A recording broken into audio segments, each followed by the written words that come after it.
Do you know who the first true king of England was? A ruler who united small kingdoms under one banner. Let's dive into this fascinating journey and defeated his enemies to create one powerful nation. But how did he rise to power? What kind of person was he? And how did he shape the future of England? This is the story of Aethelstan, England's first and greatest king. The birth and early life of Aethelstan. Aethelstan was born in 894 AD, at a time when England was divided into several smaller kingdoms, constantly at war with the Vikings. He was the son of King Edward the Elder, the ruler of Wessex, and the grandson of Alfred the Great, one of the most legendary kings in English history. As a child, Aethelstan was raised in the royal court and received a strong education. His grandfather, Alfred the Great, ensured that he was well trained in warfare, leadership, and governance. He was taught to read and write, which was rare for kings of that time. He trained in swordsmanship, archery, and battle tactics. He was deeply religious, often praying and studying religious texts. He developed a keen interest in law and justice, which later shaped his rule. Unlike many rulers of the time, Aethelstan was not known for excessive drinking or cruelty. Instead, he was disciplined, intelligent, and strategic, always thinking about the future of his people. Aethelstan's rise to power in 924. AD, King Edward the Elder died, and his son Aethelstan became the new king of Wessex. However, his rule was not accepted by all. The people of Mercia supported him, but Northumbria refused to accept him as their king. In response, Aethelstan led a military campaign to claim Northumbria. After successfully defeating his rivals, he was crowned King of England in 925 AD. For the first time, England had one single ruler, instead of many smaller kings. The greatest victories of Aethelstan. Although Aethelstan had united England, his enemies were not done yet.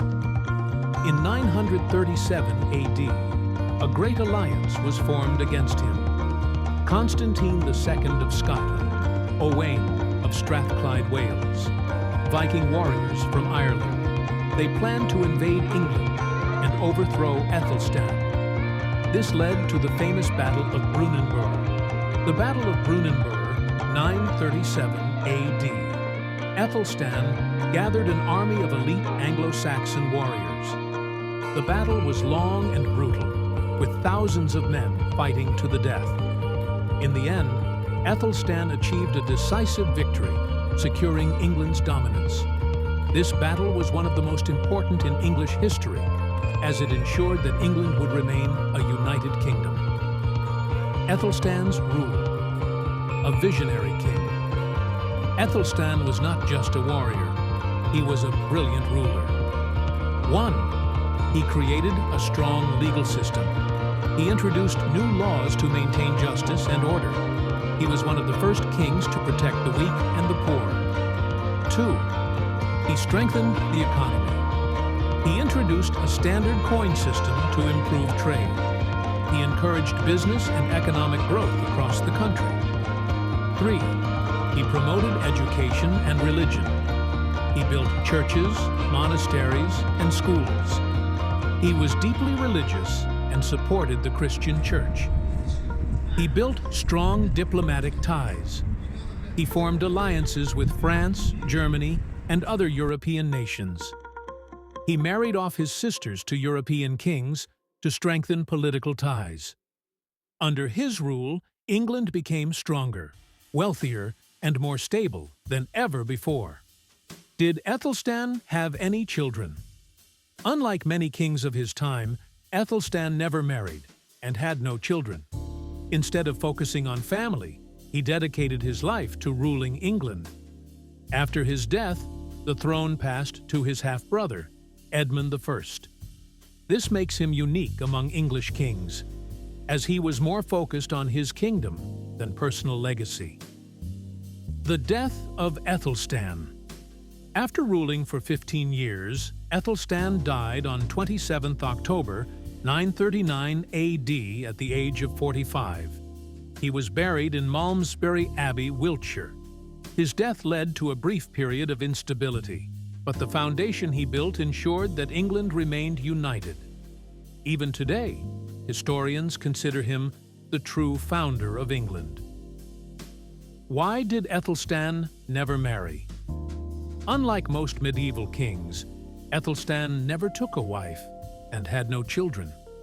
This was highly unusual for a ruler of his time. But why? 1.